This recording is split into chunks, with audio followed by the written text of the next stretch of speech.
한국? 그런 배은망덕한 나라를 취재하라고요? 후쿠자와 아야메. 그녀는 일본 최고의 PD였습니다. 그리고 조선 정복론을 주장했던 일본 근대화의 아버지 후쿠자와 유키치의 5대 손이기도 했죠. 그녀에게 한국은 늘 일본이 근대화시켜준 나라였습니다. 그런 그녀가 한국을 비판하기 위해 한국행 비행기에 몸을 실었습니다. 3일이면 충분해. 어차피 볼 것도 없을 테니까. 그런데 놀랍게도 단 3일 만에 그녀의 150년 된 신념이 산산조각 났습니다. 저는 이제 더 이상 후쿠자와가 아닙니다. 대체 그녀가 본 것은 무엇이었을까요? 인천공항에서 마주한 소름 돋는 시스템은 무엇이었고, 새벽 1시 한국에서 겪은 믿을 수 없는 경험은 또 무엇이었을까요? 충격에서 눈물로, 그리고 놀라운 각성으로 이어진 그 여정. 지금부터 그 믿기 힘든 이야기가 펼쳐집니다. 안녕하세요. 저는 후쿠자와 아야메입니다. 일본 NHK에서 20년간 다큐멘터리를 만들어 온 PD죠. 42살이라는 나이에 이미 여러 상을 받았고, 일본 방송계에서는 꽤 알려진 사람입니다. 무엇보다 제가 자랑스럽게 생각하는 건 제 조상이에요. 후쿠자와 유키치의 5대손이거든요. 아시다시피 후쿠자와 유키치는 일본 근대화의 아버지라 불리는 분이죠. 타라입구라는 사상으로 일본이 아시아를 벗어나 서구 문명을 받아들여야 한다고 주장했어요. 그리고 조선에 대해서는 정알론을 펼쳤죠. 조선은 개화하지 못한 나라이니 일본이 문명을 가르쳐야 한다는 생각이었어요. 저는 어릴 때부터 이런 가문의 자부심을 가지고 자랐습니다. 집에는 조상의 책들이 가득했고 부모님은 늘 우리 조상이 일본을 이끌었다고 말씀하셨어요. 그래서 한국에 대해서도 자연스럽게 우리보다 뒤처진 나라라고 생각했죠. 한국은 우리가 문명을 전해준 나라야. 지금도 많은 걸 일본에서 배우고 있지. 아버지가 자주 하시던 말씀이었어요. 저도 그게 당연하다고 여겼습니다. 방송국에서도 마찬가지였어요. 한국 관련 다큐를 만들 때면 동료들과 이런 이야기를 나눴거든요. 한국은 항상 우리 뒤를 따라오는 나라야. 경제도 문화도 기술도 일본이 먼저고 한국이 따라하는 거지. K-팝도 결국 J-팝을 모방한 거 아닌가? 저도 고개를 끄덕였어요. 그게 사실이라고 믿었거든요. 그런 제게 2024년 봄 특별한 기획이 들어왔습니다. 한국의 야간 경제를 다룬 다큐멘터리를 만들어보라는 거였어요. 한국이 밤에도 활발하게 돌아간다는 소문이 있으니 실제로 확인해보자는 취지였죠. 솔직히 처음엔 거절하려 했어요. 뻔한 내용일 게 뻔했거든요. 그냥 일본의 밤 문화를 흉내낸 수준일 거라고 생각했죠. 하지만 선배 PD인 다나카 히로시 씨가 저를 설득했어요. 아야메, 이번 기회에 한국이 얼마나 우리보다 못한지 제대로 보여주자. 시청자들이 일본의 우수성을 다시 한번 확인할 수 있을 거야. 그런 의미라면 해볼 만하네요. 맞아. 그냥 일주일 다녀와서 일본이 얼마나 앞서는지 보여주면 돼. 그때 제 딸 유우도 흥미를 보였어요. 19살인 딸은 K-팝 팬이었거든요. 엄마, 한국 가는 거야? 나도 같이 가면 안 돼? 유우야, 이번엔 일이니까 엄마 혼자 가야 해. 대신 너가 좋아하는 가수들 사진은 찍어올게. 진짜? 고마워. 그런데 취재 마지막 날이라도 가서 엄마랑 만나면 안 될까? 응. 그럼 마지막 이틀은 같이 보낼까? 취재는 거의 끝났을 테니까. 진짜? 약속이야. 딸의 환한 웃음을 보니 마음이 좀 누그러졌어요. 그래도 가족을 위해서라도 좋은 자료를 가져와야겠다는 생각이 들었죠. 출발 전날 밤, 동료들과 회식을 했습니다. 모두 제 한국행을 응원해줬어요.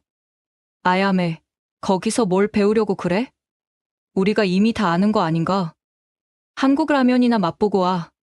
일본 라면이 훨씬 맛있다는 걸 확인하고, 아니면 K-팝 콘서트나 구경하고 오든지, J-팝의 아류라는 걸 느낄 수 있을 거야.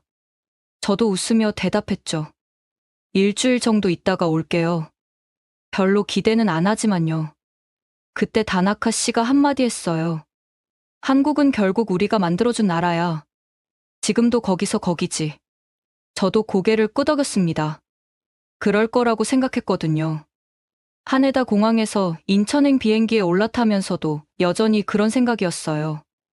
이번 취재는 그냥 형식적인 거고 딸에게 한국 사진 몇 장 찍어다 주는 정도로 끝날 거라고 여겼습니다. 비행기 안에서 한국에 대한 자료를 읽어봤는데 인구 5천만 명이라는 숫자가 눈에 들어왔어요.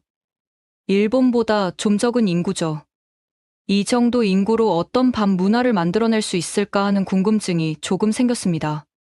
하지만 여전히 제 머릿속엔 한국에 대한 고정관념들이 가득했어요. 일본을 따라하는 문화, 우리보다 뒤처진 기술, 그리고 무엇보다 우리가 가르쳐준 문명이라는 생각 말이에요. 뭐, 가보면 알겠지. 저는 그렇게 중얼거리며 눈을 감았습니다. 그때는 정말 몰랐어요. 이 여행이 제 인생을 완전히 바꿔놓을 거라는 걸 말이죠. 2시간의 비행 끝에 인천국제공항에 도착했을 때 저는 여전히 회의적이었습니다. 공항 밖으로 나가면서 역시 예상한 대로구나 하는 생각으로 가득했어요. 그런데 그 순간부터 제 예상이 하나씩 빗나가기 시작했습니다. 인천공항에 내린 순간 저는 깜짝 놀랐습니다. 제가 예상했던 평범한 아시아 공항과는 전혀 달랐거든요. 깔끔하고 넓은 통로, 그리고 무엇보다 질서정연한 동선이 인상적이었어요. 입국 심사를 받으며 주변을 둘러봤는데 모든 안내판이 한글, 영어, 중국어, 일본어로 정확하게 표기되어 있더라고요. 하네다 공항에서도 이 정도로 체계적이지는 않았는데 말이에요. 이상하네. 저는 속으로 중얼거렸습니다. 분명 한국 공항들은 복잡하고 표지판도 불친절할 거라고 생각했는데 오히려 일본 공항보다 더 편리했어요. 공항철도 탑승구로 향하는 길에 더 놀라운 일이 기다리고 있었습니다. 티켓을 살 때 교통카드 하나로 모든 대중교통을 이용할 수 있다는 설명을 들었거든요. 도쿄는 지하철, 버스, 기차 요금 체계가 제각각인데 말이죠. 정말 하나로 다 되나요? 카운터 직원이 친절하게 웃으며 대답했어요. 네, 이 카드 하나면 서울 어디든 갈 수 있어요. 기차에 올라타자마자 또 한 번 놀랐어요. 좌석은 깨끗하고 와이파이는 무료로 제공되고 심지어 충전 포트까지 있더라고요. 43분간 서울역까지 가는 동안 창밖 풍경을 보며 생각했습니다. 내가 뭔가 잘못 알고 있었나? 서울역에 도착했을 때 제 당황은 절정에 달했어요. 역사가 정말 크고 현대적이었거든요. 그런데 무엇보다 신기했던 건 사람들의 모습이었습니다. 러시아워 시간인데도 모든 사람들이 질서를 지키며 움직이고 있었어요. 현지 가이드 강혜린 씨를 만났습니다. 서울시 문화관광의 설사라고 했어요. 첫인상이 정말 밝고 전문적이었습니다. 아야메 PD님, 안녕하세요. 일주일간 서울을 안내해 드릴 강혜린입니다. 안녕하세요. 그런데 지하철로 호텔까지 갈 수 있나요? 물론이죠. 서울 지하철은 어디든 갈 수 있어요. 지하철역으로 내려가는 순간 저는 또 다른 충격을 받았습니다. 역사 안이 정말 깨끗했거든요. 도쿄 지하철과 비교하면 천지 차이였어요. 벽면에는 디지털 스크린으로 실시간 도착 정보가 표시되고 있었습니다. 저기 보이는 스크린이 실시간으로 기차 위치를 알려주는 거예요. 몇 분 후에 도착하는지 정확히 나와요. 혜린 씨의 설명을 들으며 저는 혼란스러웠어요. 도쿄 지하철도 최근에야 일부 노선에 이런 시스템을 도입했는데 서울은 이미 전 노선에서 운영하고 있었거든요. 기차가 도착했을 때 가장 놀란 건 정시성이었습니다. 스크린에 표시된 시간과 정확히 일치했어요. 도쿄에서는 상상할 수 없는 일이었죠. 혜린 씨, 항상 이렇게 정확해요? 네. 서울 지하철은 정시율이 99% 이상이에요. 지연되는 경우가 거의 없죠. 저는 믿을 수 없었습니다. 도쿄 지하철은 인신사고나 고장으로 자주 멈추는데 말이에요. 호텔까지 가는 동안 지하철 내부를 자세히 살펴봤어요. 승객들은 모두 스마트폰을 보고 있었고 무료 와이파이 신호가 강하게 잡혔습니다. 그리고 모든 안내 방송이 한국어, 영어, 중국어, 일본어로 나왔어요. 여기서 갈아타야 해요. 환승역에서 혜린 씨를 따라 움직이는데 동선이 정말 효율적으로 설계되어 있더라고요. 헷갈릴 틈이 없었습니다. 바닥에 색깔별로 표시된 길을 따라가면 되었거든요. 이 환승 시스템은 누가 설계한 거예요? 여러 전문가들이 수년간 연구해서 만든 거예요. 최단 거리로 환승할 수 있게 설계했다고 들었어요. 그 순간 저는 제 오만함을 깨달았습니다. 서울의 지하철 시스템은 제가 도쿄에서 경험한 것보다 훨씬 발전되어 있었어요. 호텔에 도착해서 체크인을 마친 후 저는 창가에 서서 서울 시내를 내려다봤습니다. 높은 빌딩들 사이로 질서정연하게 뻗은 도로들, 그리고 그 사이를 오가는 수많은 사람들. 내가 정말 잘못 생각하고 있었구나. 첫날부터 제 편견이 하나씩 무너지기 시작했습니다. 그런데 이건 시작에 불과했어요. 진짜 충격은 이제부터였거든요. 첫날 일정이 끝나고 혜린 씨가 제게 제안했습니다. PD님, 시간 되시면 서울의 밤을 보여드리고 싶어요. 야간 경제 취재가 목적이시잖아요. 낮과는 완전히 다른 도시거든요. 솔직히 망설여졌어요. 도쿄에서는 밤늦게 혼자 돌아다니는 걸 권하지 않거든요. 특히 여성이라면 더욱 조심해야 하죠. 제가 아무리 방송인이라고 해도 외국에서 밤에 돌아다니는 건 위험하다고 생각했어요. 안전한가요? 물론이에요. 서울은 밤이 더 매력적인 도시예요. 특히 홍대는 새벽까지 안전하게 즐길 수 있는 곳이죠. 혜린 씨의 자신 있는 대답에 호기심이 생겼습니다. 그래서 따라 나섰어요. 저녁 8시쯤 홍익대학교 앞에서 만났습니다. 거리 자체가 정말 독특했어요. 젊은 사람들로 가득하지만 어수선하지 않았거든요. 오히려 활기차면서도 질서가 있었습니다. 이 거리가 홍대예요. 한국의 대표적인 젊음의 거리죠. 홍대 거리로 들어서자 완전히 다른 세상이 펼쳐졌습니다. 수많은 사람들이 돌아다니고 있었는데 모두 편안해 보였어요. 커플들도 많고 친구들끼리 온 사람들도 많고 심지어 혼자 온 여성들도 보였습니다. 지금 몇 시예요? 밤 10시요. 도쿄였다면 이미 많은 상점들이 문을 닫았을 시간인데 여기는 오히려 활기가 넘쳤습니다. 그런데 무엇보다 놀라운 건 분위기였어요. 전혀 위험해 보이지 않았거든요. 혜린 씨, 정말 안전한 게 맞아요? 네, 한국은 세계에서 가장 안전한 나라 중 하나예요. 특히 서울은 여성이 새벽에 혼자 걸어도 괜찮을 정도죠. 저는 믿기 어려웠습니다. 도쿄에서도 밤 10시 넘어서 혼자 다니는 건 조심스러운데 말이에요. 길을 걸으면서 주변을 자세히 관찰했어요. 곳곳에 CCTV가 있었고 경찰관들이 순찰을 돌고 있었습니다. 그런데 위압적이지 않고 친근한 느낌이었어요. 저기 보세요. 여성들이 혼자서도 자유롭게 다니고 있어요. 혜린 씨가 가리킨 곳을 보니 정말로 젊은 여성들이 편안하게 거리를 걸어 다니고 있었습니다. 도쿄라면 상상하기 어려운 광경이었어요. 밤 11시가 되어도 거리는 여전히 북적였습니다. 그런데 술에 취한 사람들은 거의 보이지 않았어요. 있어도 추태를 부리지 않고 조용히 지나갔습니다. 혜린 씨, 사람들이 정말 질서정연하네요. 한국 사람들은 남에게 피해주는 걸 정말 싫어해요. 특히 공공장소에서는 더욱 조심하죠. 그때 혜린 씨가 스마트폰을 꺼내더라고요. PD님, 배달 음식 시켜볼까요? 한국은 배달 문화가 정말 발달했어요.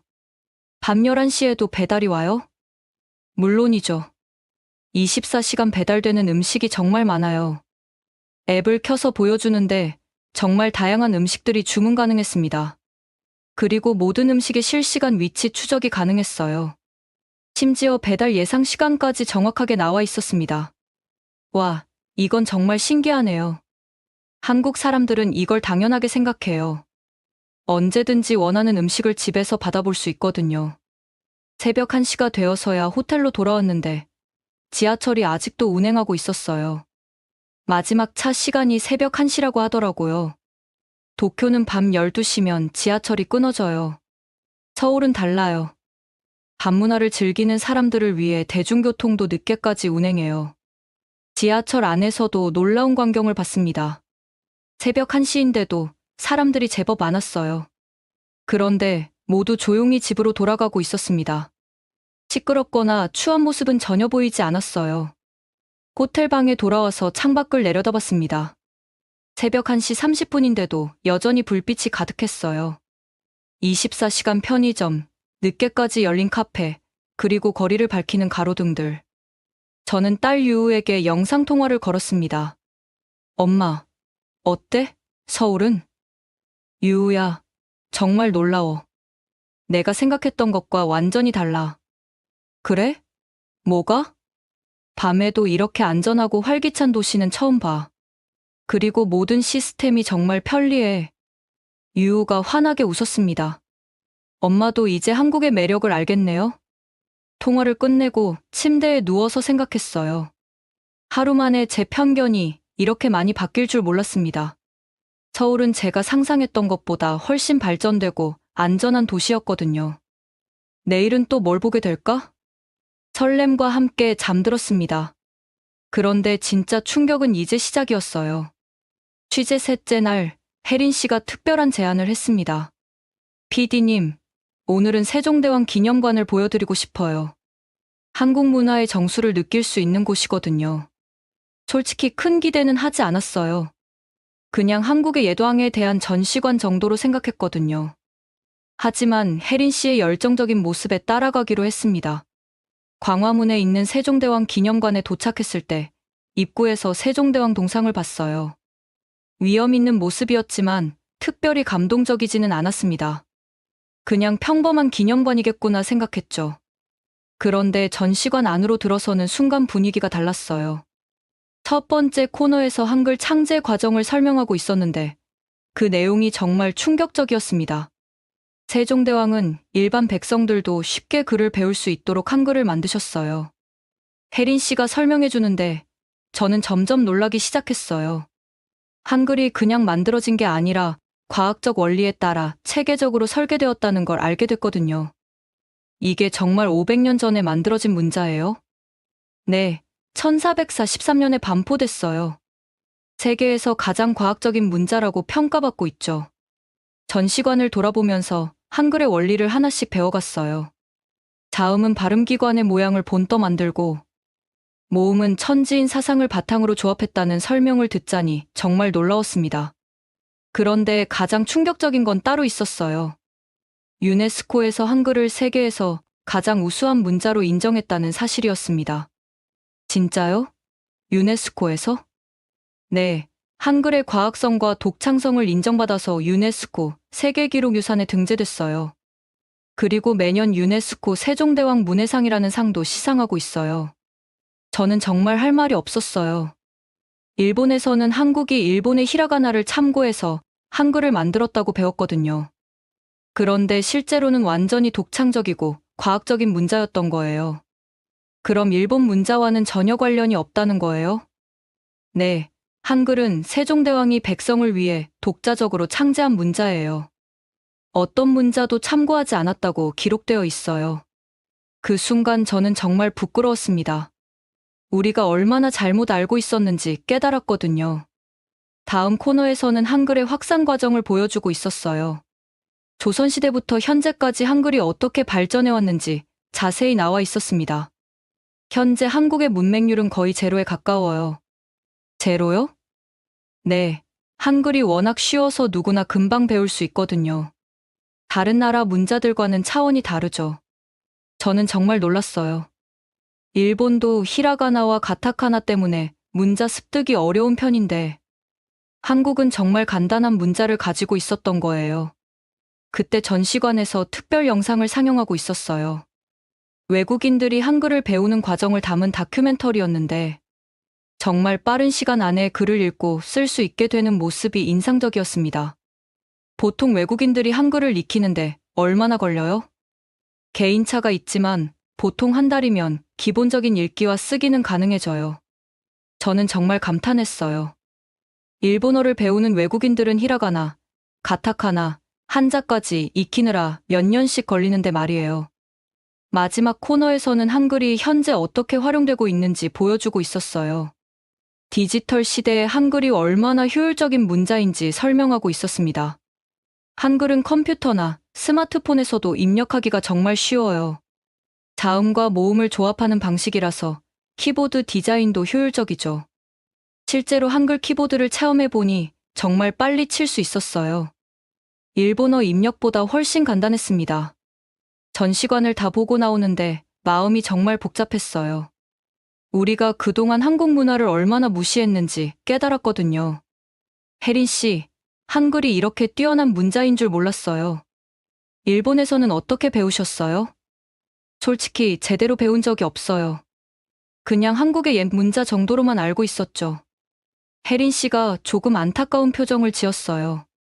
많은 외국인들이 한글에 대해 잘 모르시더라고요. 하지만 알고 나면 정말 놀라워하시죠. 기념관을 나오면서 저는 깊은 생각에 빠졌어요. 우리 조상 후쿠자와 유키치가 조선을 무시했던 이유 중 하나가 문자 때문이었거든요. 중국 한자를 쓰는 나라라고 무시했는데 실제로는 이렇게 뛰어난 독자 문자가 있었던 거예요. 그날 저녁 호텔에서 유우에게 전화했습니다. 유우야, 엄마가 한글에 대해서 완전히 잘못 알고 있었어. 왜요? 한글이 정말 과학적이고 뛰어난 문자더라. 유네스코에서도 인정할 정도로. 엄마도 이제 한국의 진짜 매력을 아시는 거네요. 딸의 말을 들으니 정말 부끄러웠어요. 그동안 얼마나 편견에 사로잡혀 있었는지 깨달았거든요. 그날 밤 저는 한글에 대해 더 자세히 알아봤어요. 인터넷으로 찾아보니 정말 많은 언어학자들이 한글의 우수성을 인정하고 있었습니다. 어떤 학자는 인류가 만든 가장 완벽한 표현 문자라고 평가하기도 했어요. 내가 정말 무지했구나. 그 순간 제 머릿속에서 뭔가 무너지는 소리가 들렸어요. 우리가 가지고 있던 문화적 우월감이 얼마나 허상이었는지 깨달았거든요. 그런데 이건 시작에 불과했어요. 더 큰 충격이 기다리고 있었습니다. 취재 넷째 날, 혜린 씨가 또 다른 제안을 했습니다. PD님, 오늘은 한국의 디지털 정부 시스템을 보여드리고 싶어요. 밤 경제와도 밀접한 관련이 있거든요. 디지털 정부라는 말이 신기했어요. 일본도 디지털화를 추진하고 있지만 아직 갈 길이 먼 상황이거든요. 먼저 간 곳은 서울시청이었어요. 시민들이 어떻게 행정 서비스를 이용하는지 보여준다고 했습니다. 시청 로비에 들어서자마자 놀라운 광경이 펼쳐졌어요. 시민들이 대부분 스마트폰으로 업무를 처리하고 있었거든요. 긴 줄을 서서 기다리는 사람은 거의 없었습니다. 혜린 씨, 사람들이 뭘 하고 있는 거예요? 스마트폰 앱으로 각종 민원을 처리하고 있어요. 주민등록등본, 건축물대장, 토지대장 같은 서류를 바로 발급받을 수 있거든요. 실제로 한 시민이 스마트폰을 조작하는 걸 봤는데 정말 몇 초 만에 서류가 나왔어요. 정말요? 그렇게 빨라요? 네, 24시간 언제든지 가능해요. 집에서도 되고, 사무실에서도 되고, 심지어 지하철에서도 할 수 있어요. 저는 정말 놀랐어요. 일본에서는 시청에 직접 가서 번호표 뽑고 한두 시간 기다려야 하는 일들이었거든요. 담당 공무원이 시연을 보여줬는데 정말 간단했어요. 앱에서 필요한 서류를 선택하고 본인 인증을 하면 바로 전자 문서가 발급됐습니다. 이 시스템은 언제부터 도입됐어요? 본격적으로는 2018년부터 시작해서 지금은 거의 모든 민원이 온라인으로 가능해요.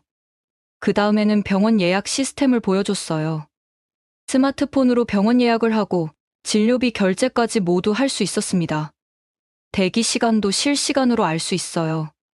그래서 병원에 너무 일찍 가거나 늦을 필요가 없죠. 정말 신기했어요. 일본에서는 병원에 가면 몇 시간씩 기다려야 하는데 한국은 효율적으로 시간을 관리할 수 있었습니다. 오후에는 오지 기술을 체험해봤어요.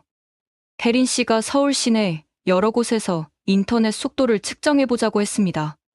강남역에서 측정한 속도가 정말 놀라웠어요. 다운로드 속도가 1GB를 넘었거든요. 이게 정말 스마트폰으로 측정한 속도예요? 네, 한국은 5G 커버리지가 95% 이상이에요.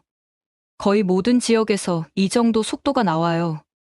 일본의 오지는 아직 일부 지역에만 구축되어 있는데 한국은 이미 전국적으로 서비스하고 있었어요. 그때 혜린 씨가 흥미로운 앱을 보여줬어요. 이건 인공지능 번역 앱이에요. 실시간으로 음성 번역이 가능해요. 실제로 혜린 씨가 한국어로 말하니까 즉시 일본어로 번역되어 나왔어요. 발음도 자연스럽고 정확했습니다. 이것도 한국에서 개발한 거예요?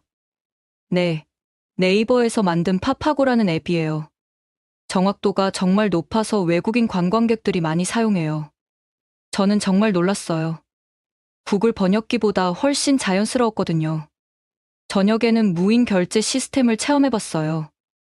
편의점에 들어가서 물건을 집고 그냥 나오면 자동으로 결제가 되는 시스템이었습니다. 어떻게 이런 게 가능해요? 인공지능 카메라가 고객의 행동을 분석해서 무엇을 가져갔는지 파악해요. 그리고 등록된 카드로 자동 결제되죠. 정말 미래적인 기술이었어요. 계산대에서 줄 설 필요도 없고 카드를 꺼낼 필요도 없었습니다. 밤에는 자율주행 버스를 타봤어요. 아직 시범 운행 단계라고 했지만 정말 신기한 경험이었습니다. 운전기사가 없는데 정말 안전해요? 네. 다양한 센서와 인공지능이 조합되어서 사람보다 더 안전하게 운행해요. 실제로 타보니 정말 부드럽게 운행됐어요. 신호등도 정확히 지키고 장애물도 잘 피해갔습니다. 호텔로 돌아가는 길에 혜린 씨가 마지막으로 보여준 건 스마트 가로등이었어요. 이 가로등들은 단순히 불만 켜는 게 아니에요. 와이파이도 제공하고 공기질도 측정하고 심지어 응급 상황 신고도 받을 수 있어요. 정말 놀라운 기술들이었어요.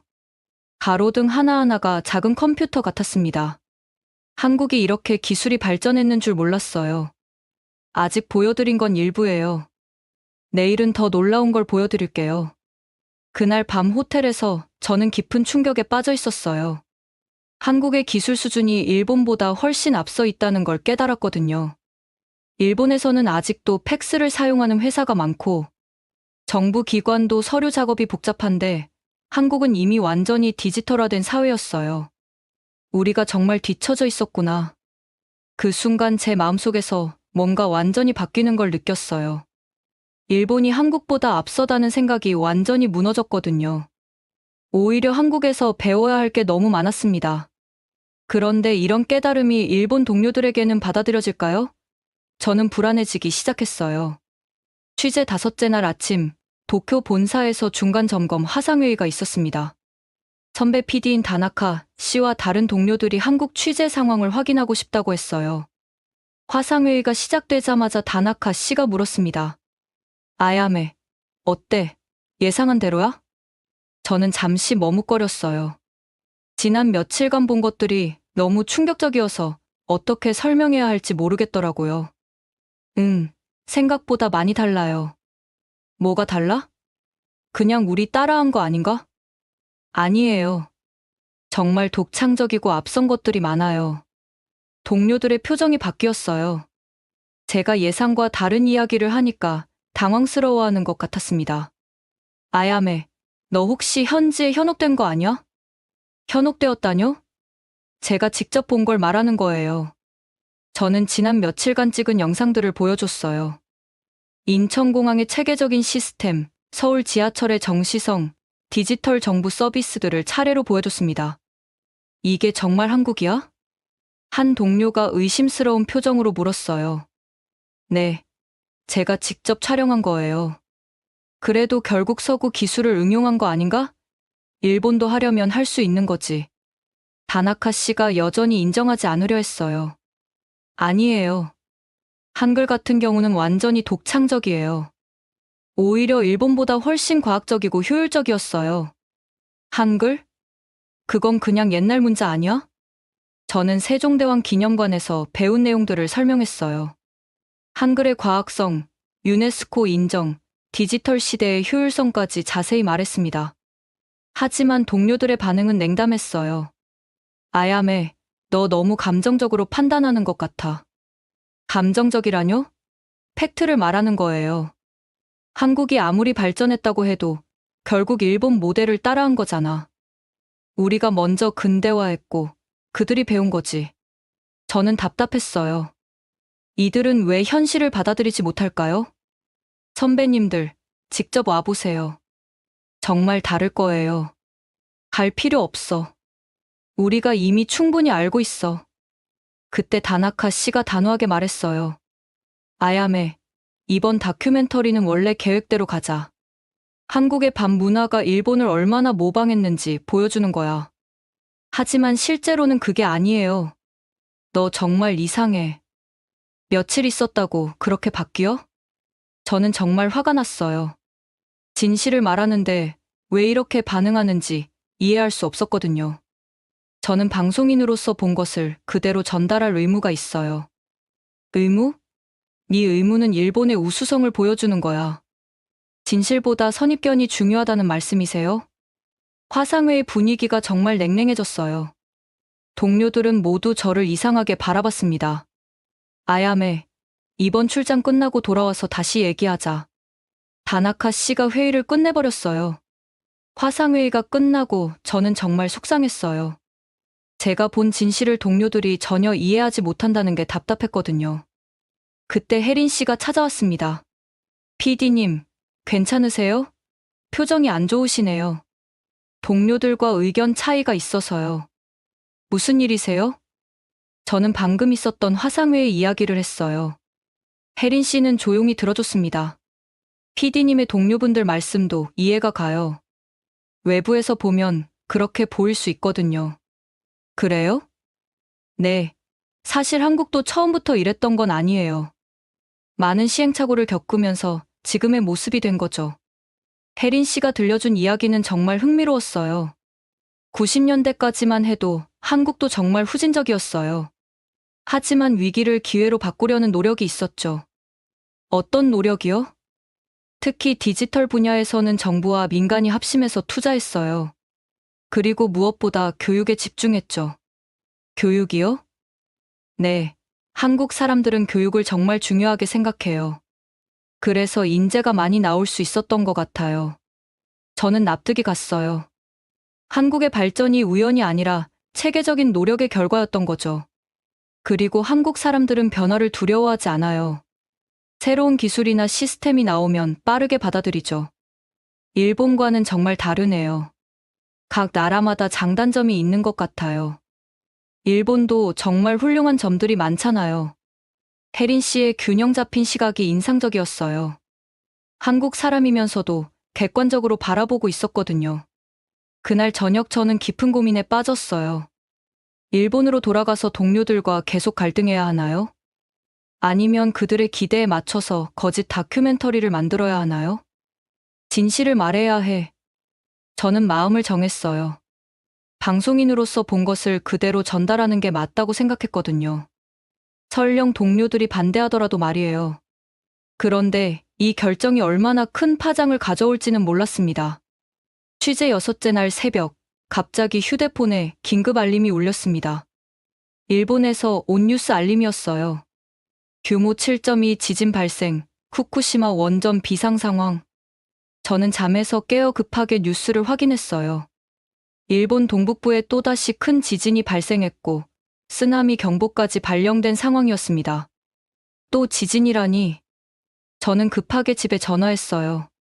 다행히 가족들은 무사했지만 도쿄도 진동을 느꼈다고 했습니다. 엄마, 괜찮아? 응, 우리는 괜찮아. 하지만 텔레비전 보니까 상황이 심각하더라. 빨리 돌아가야 하나? 아니야. 거기서 취재마저 끝내고 와. 어차피 지금 돌아와도 할 수 있는 게 없어. 전화를 끊고 저는 복잡한 심정이었어요. 또다시 일본을 강타한 지진. 언제까지 이런 불안 속에서 살아야 할까요? 그때 혜린 씨에게서 연락이 왔습니다. PD님, 일본 지진 소식 들었어요. 가족분들은 괜찮으세요? 네, 다행히 무사해요. 하지만 정말 걱정이에요. 오늘은 취재 일정을 취소할까요? 아니에요. 오히려 더 궁금한 게 생겼어요. 뭐가요? 한국은 지진에 어떻게 대비하고 있는지 알고 싶어요.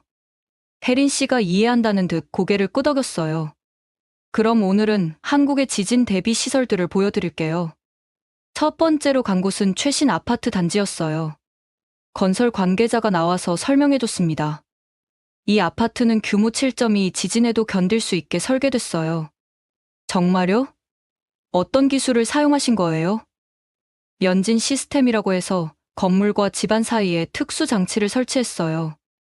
지진이 와도 건물이 흔들리지 않도록 하는 거죠. 실제로 시뮬레이터를 보여줬는데 집안이 흔들려도 건물은 거의 움직이지 않았어요. 이 기술은 언제부터 도입됐어요? 2000년대 초반부터 연구해서 지금은 모든 고층 건물에 의무적으로 적용하고 있어요. 저는 놀랐어요. 한국도 지진 위험 지역이 아닌데 이렇게 철저하게 대비하고 있다니 말이에요. 다음으로 간 곳은 지진 연구소였어요. 한국의 지진 관측 시스템을 보여줬습니다.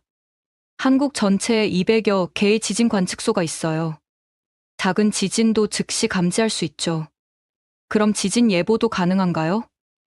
예보는 어렵지만 지진 발생 즉시 모든 국민에게 알림을 보낼 수 있어요. 실제로 지진 조기 경보 시스템을 시연해봤어요. 지진이 발생하면 몇 초 안에 모든 휴대폰으로 알림이 전송됐습니다. 와, 정말 빠르네요. 몇 초의 차이가 생명을 구할 수 있거든요. 오후에는 원자력 안전시설을 견학했어요. 한국의 원전들이 어떻게 지진에 대비하고 있는지 궁금했거든요. 한국 원전들은 모두 규모 7.2, 지진에도 안전하게 설계됐어요. 후쿠시마 같은 사고는 일어날 수 없나요? 물론 100%는 아니지만 후쿠시마보다 훨씬 안전한 시스템이에요. 특히 냉각 시스템이 2중, 3중으로 백업되어 있어요. 실제로 안전시설들을 보니 정말 철저했어요. 일본의 원전들과 비교해도 전혀 뒤지지 않았습니다. 저녁에는 혜린 씨와 함께 한강공원을 걸었어요. 마음이 복잡해서 바람을 쐬고 싶었거든요. 혜린 씨, 솔직히 말하면 일본에서 살기가 점점 불안해져요. 지진 때문에요? 네. 언제 또 큰 지진이 올지 모르잖아요. 그런데 한국은 상대적으로 안전한 것 같아요. 지진은 없지만 다른 자연재해들도 있어요. 태풍이나 집중호우 같은 거요. 그래도 예측 가능한 재해들이잖아요. 저는 정말 진지하게 고민하고 있었어요. 가족의 안전을 위해서라도 이주를 생각해봐야 하는 게 아닐까 하고요. PD님, 혹시 한국 이주를 생각하고 계세요? 아직은 구체적이지 않지만 가능성을 열어두고 있어요. 한국도 살기 좋은 나라예요. 특히 외국인들에게 친절하고요. 그때 딸 유우에게서 전화가 왔어요. 엄마, 지진 때문에 정말 무서워. 또 언제 큰 지진이 올지 모르잖아. 유우야, 괜찮아. 우리가 조심하면 돼. 엄마, 솔직히 말하면 한국으로 이사 가는 건 어때? 나도 한국어 배우고 싶고, K-팝 가수들도 만날 수 있고. 딸의 말에 저는 놀랐어요. 제가 생각하고 있던 걸 딸도 똑같이 생각하고 있었던 거예요. 유우야, 정말 그렇게 생각해? 응. 엄마 영상 보니까 한국이 정말 좋아 보여. 그리고 지진도 없고 안전하잖아. 하지만 엄마 일은 어떻게 하고? 엄마는 PD잖아. 한국에서도 할 수 있을 거야. 딸의 말을 들으니 정말 진지하게 고려해봐야겠다는 생각이 들었어요. 전화를 끊고 혜린 씨에게 물어봤어요. 혜린 씨, 한국에 정착하려면 어떤 절차가 필요해요? 비자부터 시작해서 여러 단계가 있어요. 하지만 전문직이시니까 크게 어렵지는 않을 거예요. 방송 분야에서도 일할 수 있을까요? 물론이죠.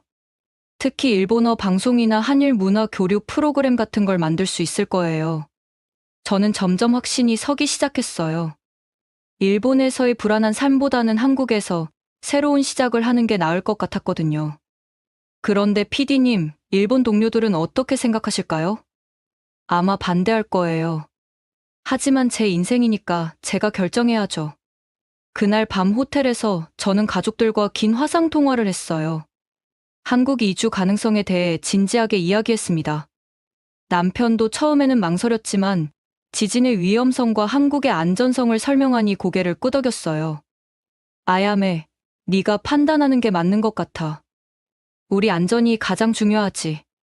정말 괜찮아? 응. 나도 새로운 환경에서 살아보고 싶었어.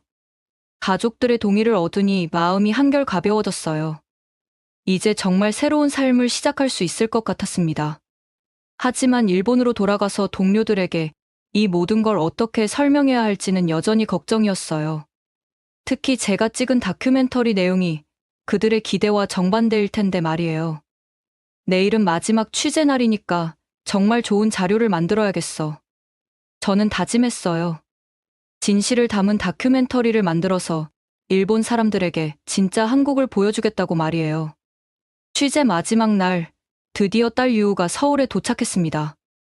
앞서 약속했던 대로 마지막 이틀을 함께 보내기로 했거든요. 인천공항에서 유우를 만났을 때 딸의 첫 반응이 정말 인상적이었어요. 엄마, 공항이 진짜 깨끗하고 넓다. 그치? 엄마도 처음 왔을 때 놀랐어. 그리고 안내판이 일본어로도 잘 되어 있네. 전혀 불편하지 않을 것 같아. 공항철도를 타고 서울로 가는 동안 유우는 계속 감탄했어요.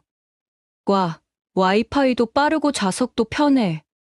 도쿄보다 좋은데? 유우야, 아직 시작도 안 했어. 더 놀라운 게 많아. 호텔에 짐을 풀고 혜린 씨와 함께 서울 구경을 시작했어요. 유우는 특히 한글에 관심이 많았습니다. 엄마, 한글이 정말 배우기 쉽다고 했지? 나도 배워볼까? 응, 정말 과학적이고 체계적이야. 혜린 씨가 유우에게 간단한 한글을 가르쳐 줬어요. 자음과 모음의 조합 원리를 설명하니 유우가 금방 이해했습니다. 오, 정말 쉽네. 일본어보다 훨씬 논리적이야. 그치. 그래서 외국인들도 빨리 배울 수 있어. 명동에서 쇼핑을 하면서 유우는 한국의 서비스 문화에 놀랐어요. 엄마, 여기 점원들이 정말 친절해. 그리고 일본어도 잘하고. 한국 사람들은 외국인 관광객을 정말 환영해. 저녁에는 홍대로 갔어요. 유우가 케이팝 가수들의 흔적을 찾고 싶다고 했거든요. 우와, 여기가 그 유명한 홍대구나.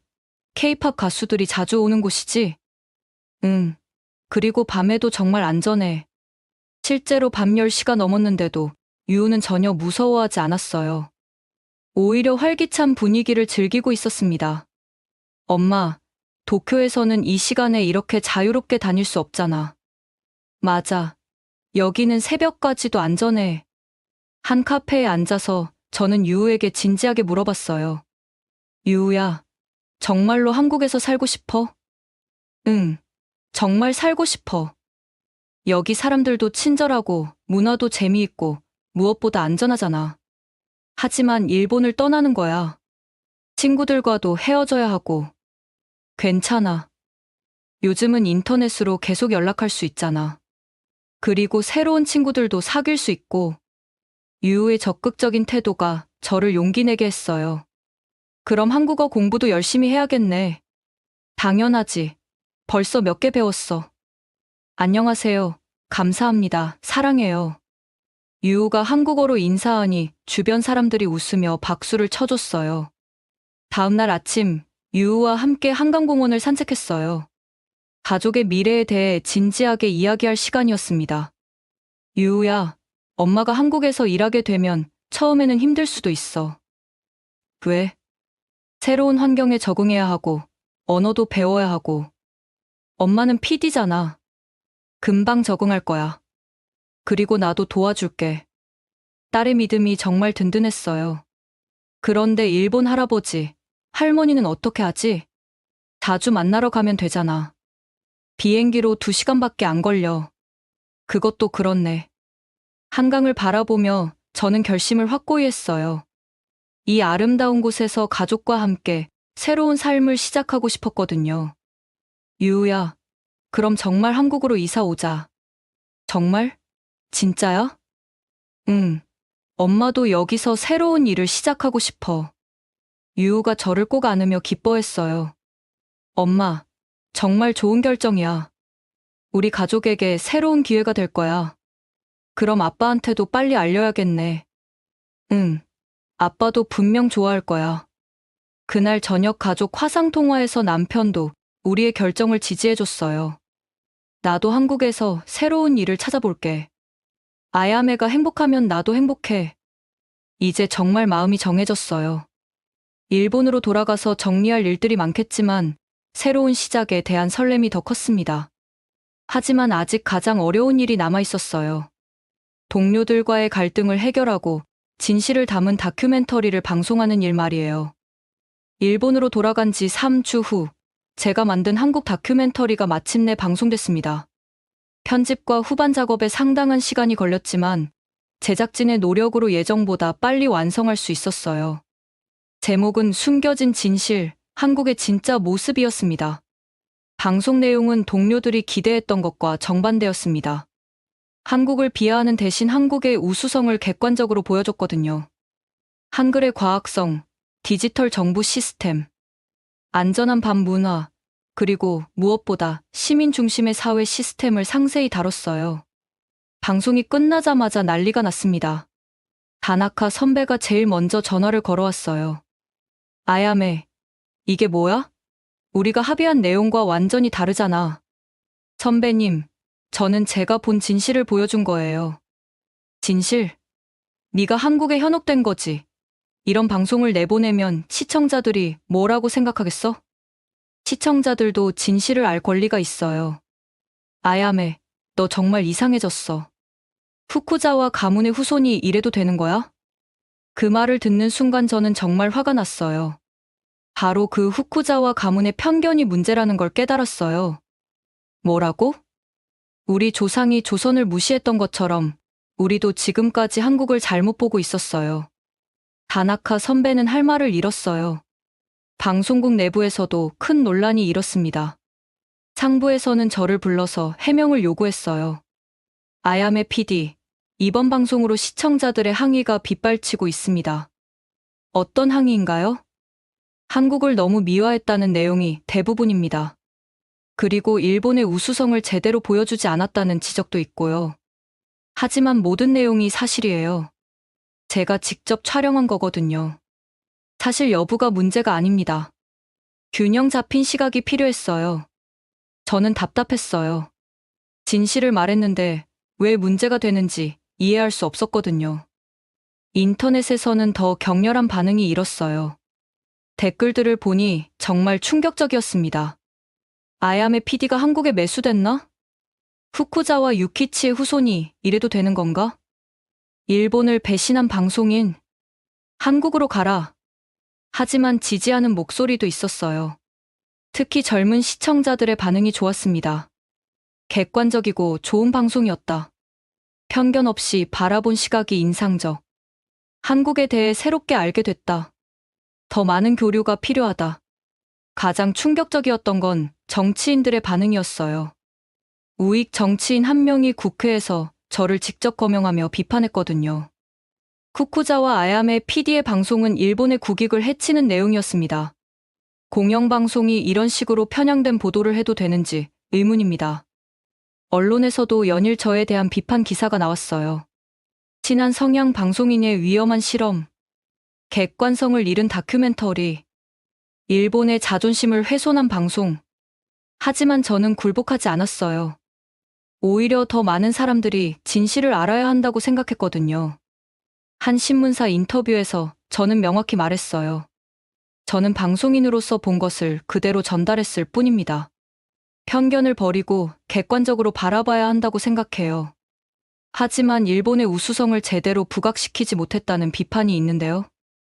일본도 우수한 점이 많아요. 하지만 다른 나라의 우수한 점도 인정해야 하지 않을까요? 혹시 한국 이주를 고려하고 계신가요? 개인적으로는 검토하고 있습니다. 지진 위험성과 가족의 안전을 고려해서요. 이 인터뷰가 나간 후 더 큰 논란이 일었어요. 아야메 PD가 일본을 떠나겠다고 선언했다. 친한 PD의 충격적 고백, 후쿠자와 후손의 배신. SNS에서는 저에 대한 비난과 지지가 격렬하게 대립했어요. 어떤 사람들은 저를 매국노라고 했고, 또 다른 사람들은 용기 있는 방송인이라고 평가했습니다. 가장 힘들었던 건 가족들이 받는 시선이었어요. 유우는 학교에서 친구들에게 놀림을 받았고, 남편도 직장에서 어려움을 겪었습니다. 아야메, 이렇게까지 될 줄 몰랐어. 남편이 걱정스럽게 말했어요. 미안해.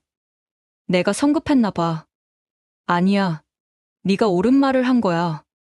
다만 반응이 이렇게 클 줄 몰랐을 뿐이지. 그때 유우가 저를 안심시켜줬어요. 엄마가 한 말이 맞아. 진실을 말하는 게 잘못된 게 아니야. 딸의 지지가 정말 힘이 됐어요. 하지만 상황은 더 악화됐습니다. 방송국에서는 저에게 당분간 쉬라고 했어요. 사실상 출근 정지였죠. 아야메 PD, 사태가 진정될 때까지 휴식을 취하세요. 언제까지요? 시간이 좀 필요할 것 같습니다. 그 순간 저는 확신했어요. 이제 정말 한국으로 가야겠다고 말이에요. 일본에서는 더 이상 제가 하고 싶은 방송을 할 수 없을 것 같았거든요. 방송 파장이 한 달 넘게 계속되면서 저는 점점 확신이 섰어요. 일본에서는 더 이상 제가 추구하는 방송을 할 수 없다는 걸 깨달았거든요. 그때 한국에서 뜻밖의 연락이 왔습니다. KBS 다큐멘터리 부서에서 저에게 일할 기회를 제안한 거예요. 아야메 PD님, 저희는 PD님의 객관적이고 용기 있는 방송을 높이 평가합니다. 저희와 함께 한일 문화 교류 프로그램을 만들어 보시면 어떨까요? 정말 놀라운 제안이었어요. 일본에서는 매국노 취급을 받고 있는데 한국에서는 오히려 환영받고 있었거든요. 구체적으로 어떤 프로그램인가요? 한국과 일본의 문화를 객관적으로 비교하고 서로의 장점을 배울 수 있는 프로그램입니다. PD님 같은 분이 꼭 필요해요.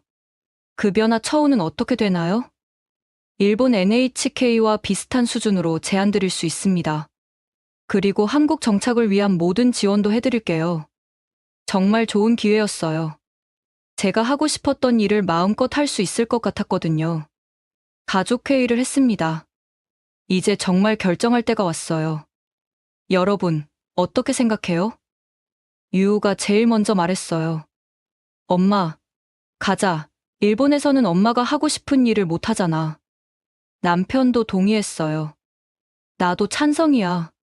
새로운 환경에서 새로운 기회를 찾는 게 좋을 것 같아. 정말 괜찮아? 모든 걸 새로 시작해야 하는데.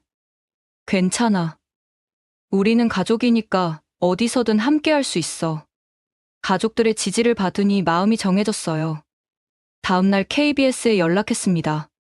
제안 받아드리겠습니다. 언제부터 시작할 수 있나요? 정말요? 감사합니다. 비자 처리부터 도와드릴게요. 한 달 정도면 모든 준비가 완료될 것 같아요. 이제 일본에서 정리할 일들이 산더미였어요. 집도 정리해야 하고 NHK도 정식으로 사직해야 했습니다. NHK 사직서를 제출할 때 부장이 저를 붙잡으려 했어요. 아야메 PD, 다시 생각해봐. 이 소동도 시간이 지나면 잊혀질 거야. 아니에요. 저는 제가 믿는 방송을 하고 싶어요. 한국에서 일한다고? 정말로? 네. 새로운 기회를 잡고 싶어요. 후회하지 않을 자신이 있어? 후회할 일이 없어요. 오히려 새로운 시작이 기대돼요. 부장은 아쉬워했지만 결국 제 의지를 꺾을 수는 없었어요. 집을 정리하면서 정말 많은 추억들이 떠올랐어요. 유우의 어린 시절 사진들, 가족여행 기념품들, 그리고 방송인으로서의 수상 트로피들. 엄마, 이 트로피들도 가져가요? 응, 가져가자. 우리의 역사니까. 한국에서도 더 많은 상을 받을 거예요. 딸의 응원이 정말 힘이 됐어요. 이사 준비를 하면서 한국어 공부도 시작했어요. 혜린 씨가 온라인으로 도와줬거든요. 안녕하세요. 저는 후쿠자와 아야메입니다. 발음이 정말 좋아지셨어요. 금방 늘 거예요. 고마워요. 한국에서 일할 생각을 하니까 더 열심히 배우게 돼요. 2025년 6월 드디어 한국행 비행기에 올랐습니다. 이번에는 관광객이 아니라 새로운 인생을 시작하는 이민자로서 말이에요. 비행기에서 일본을 내려다보며 생각했어요. 미안하다고, 하지만 이게 제가 선택한 길이라고 말이에요. 엄마, 후회 안 해? 유우가 물어봤어요. 전혀. 오히려 새로운 시작이 기대돼. 나도 한국에서 새로운 친구들 사귀고 한국어도 마스터할 거야. 인천공항에 도착했을 때의 기분은 몇 달 전과 완전히 달랐어요. 이제 이곳이 제 새로운 고향이 될 거라는 생각에 가슴이 벅찼습니다. KBS 관계자들이 공항에 마중 나와 있었어요. 아야메 PD님 환영합니다. 저희와 함께 좋은 프로그램 만들어요. 감사합니다. 최선을 다하겠습니다. 정말 새로운 인생이 시작됐어요. 일본에서는 매국노라고 비난받았지만 한국에서는 용기 있는 방송인으로 환영받고 있었습니다. 이제 진짜 제가 하고 싶었던 방송을 만들 수 있을 것 같았어요. 한국에 온 지 한 달이 지났습니다. KBS에서의 새로운 생활은 정말 만족스러웠어요. 제가 기획한 한일 문화의 만남이라는 프로그램이 큰 호응을 얻고 있었거든요. 프로그램의 콘셉트는 간단했어요. 한국과 일본의 문화를 편견 없이 비교하고 서로의 장점을 배우는 거였죠. 첫 방송에서는 한국의 디지털 정부 시스템과 일본의 장인 정신을 비교했어요. 한국의 효율성과 일본의 완벽주의, 둘 다 배울 점이 있습니다. 제가 진행하며 말했죠. 시청자 반응이 정말 좋았어요. 객관적이고 균형 잡힌 시각, 편견 없는 비교가 인상적. 이런 프로그램이 더 많이 필요하다. 댓글들을 보니 정말 뿌듯했어요. 유우도 한국 생활에 완전히 적응했어요. 국제학교에 다니면서 한국어도 빠르게 늘고 있었습니다. 엄마, 나 이제 한국어로 농담도 할 수 있어. 정말? 어떤 농담? 왜 한국 사람들은 밤에 라면을 먹을까? 야식이니까. 유우의 한국어 농담에 저도 웃음이 났어요. 발음도 정말 자연스러워졌네. 친구들이 가르쳐줘서. 한국 친구들이 정말 친절해. 남편도 한국 지사가 있는 일본 회사에서 일자리를 구했어요. 처음에는 걱정했는데 오히려 더 좋은 조건으로 일하게 됐습니다. 한국어를 할 수 있는 일본인 직원이 필요했대. 타이밍이 정말 좋았어. 다행이야. 우리 가족 모두 새로운 기회를 잡았네. 가장 기뻤던 건 제 프로그램이 일본에서도 방송되기 시작한 거예요. 한국의 케이블 채널과 일본의 위성방송이 동시 방영하기로 한 거죠. 아야메 PD님의 프로그램이 양국에서 동시에 방송되는 건 정말 의미가 큽니다. KBS 국장이 축하해줬어요. 감사합니다. 더 많은 사람들이 서로를 이해할 수 있는 기회가 되었으면 해요. 그런데 정말 놀라운 일이 일어났어요. 일본에서 제 프로그램을 본 시청자들의 반응이 예전과 달랐거든요. 아야메 PD의 새로운 프로그램을 봤는데 정말 객관적이고 좋았다. 한국에 대해 새롭게 알게 됐다. 편견을 버리고 바라볼 필요가 있다. 물론 여전히 비판적인 시각도 있었지만 지지하는 목소리가 점점 늘어나고 있었어요. 특히 젊은 세대의 반응이 좋았습니다. 한일 관계에 대해 새로운 시각을 갖게 됐다는 의견이 많았어요. 아야메 PD처럼 용기 있는 방송인이 더 필요하다. 양국의 화해를 위해서는 이런 프로그램이 중요하다.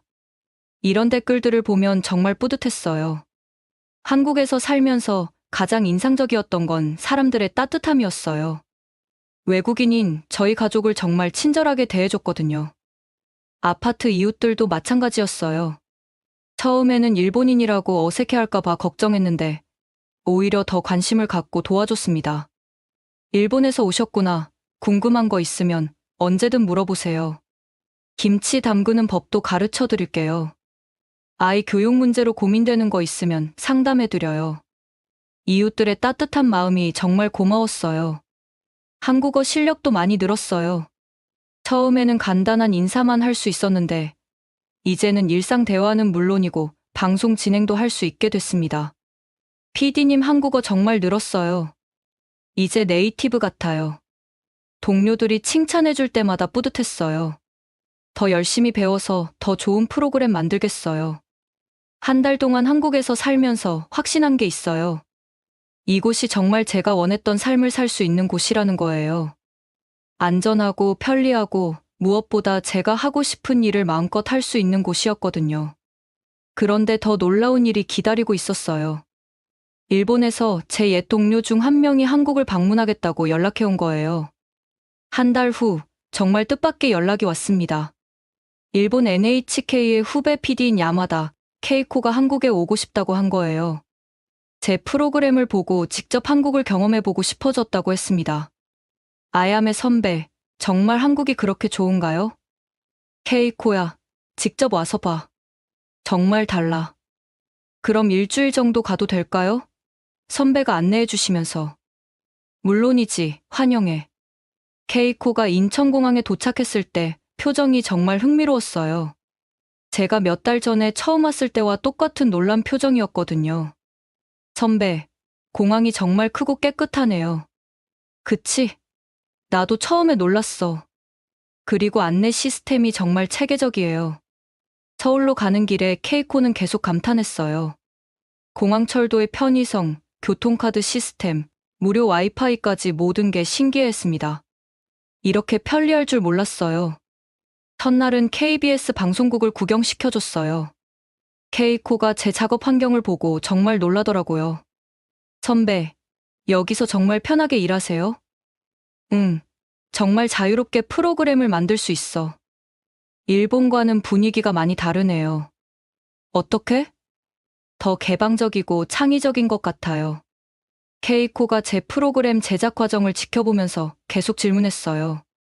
이런 내용도 문제없이 방송할 수 있어요? 응, 객관적이고 균형 잡힌 내용이면 충분해. 일본에서는 좀 어려울 것 같은데. 그래서 내가 여기로 온 거야. 둘째 날은 서울 시내 구경을 시켜줬어요. 케이코의 반응이 정말 재미있었어요.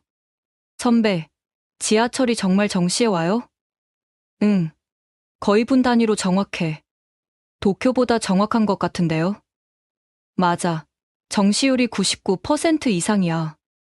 영동에서 쇼핑을 하면서 케이코는 한국의 서비스 문화에 놀랐어요. 점원들이 정말 친절하네요. 그리고 일본어도 잘하고. 한국 사람들은 외국인을 정말 환대해. 일본에서 듣던 것과는 완전히 다르네요. 저녁에는 홍대로 갔어요. 케이코가 한국의 밤 문화를 직접 경험해보고 싶다고 했거든요. 와, 정말 안전하네요. 밤인데도 여성들이 자유롭게 다니고 있어요. 그치? 새벽까지도 안전해. 도쿄에서는 상상하기 어려운 광경이에요. 셋째 날은 디지털 정부 시스템을 보여줬어요. 케이코가 가장 놀란 부분이었어요. 스마트폰으로 이 모든 걸 할 수 있다고요? 응. 민원 서류부터 병원 예약까지 다 가능해. 정말 편리하겠어요. 일본도 이렇게 되면 좋을 텐데. 기술보다는 시스템의 문제인 것 같아. 케이코가 직접 체험해보면서 계속 감탄했어요. 이런 시스템이 언제부터 도입됐어요? 2018년부터 본격적으로 시작해서 지금은 거의 완성 단계야. 일본보다 훨씬 빠르네요. 넷째 날은 한글 박물관에 갔어요. 케이코도 한글의 과학성에 대해 배우고 싶다고 했거든요. 정말 500년 전에 이런 문자를 만들었다고요? 응, 세계에서 가장 과학적인 문자라고 평가받고 있어. 일본에서는 전혀 배우지 못했어요. 나도 여기 와서 처음 제대로 알았어. 케이코가 한글을 직접 써보면서 신기해했어요. 정말 논리적이고 체계적이네요. 히라가나보다 쉬운 것 같아요. 맞아. 외국인들도 금방 배울 수 있어. 일주일이 지나고 케이코가 일본으로 돌아갈 때 표정이 완전히 바뀌어 있었어요. 선배, 정말 감사해요. 한국에 대해 완전히 새롭게 알게 됐어요. 어땠어? 일본에서 알고 있던 것과는 정말 달랐어요. 더 발전되고 매력적인 나라였어요. 이제 이해하겠지? 네. 선배가 왜 여기서 살기로 결정했는지 알겠어요. 케이코가 일본으로 돌아간 후 정말 놀라운 일이 일어났어요. 케이코가 NHK에서 한국 체험기를 방송한 거예요. 아야메 선배의 안내로 일주일간 한국을 다녀왔는데 정말 많은 것을 배웠습니다. 케이코의 방송은 일본에서 큰 화제가 됐어요. 한국에 대한 객관적이고 긍정적인 시각을 보여줬거든요. 더 놀라운 건 다나카 선배에게서 연락이 온 거예요. 아야메, 나도 한국에 가보고 싶어. 정말요? 응. 케이코 방송을 보니까 내가 너무 편견을 가지고 있었던 것 같아. 언제든 환영해요. 그 후 다나카 선배를 비롯해 여러 일본 동료들이 한국을 방문했어요. 처음에는 여전히 회의적이었지만 며칠 지나니까 완전히 바뀌더라고요. 아야메, 미안해.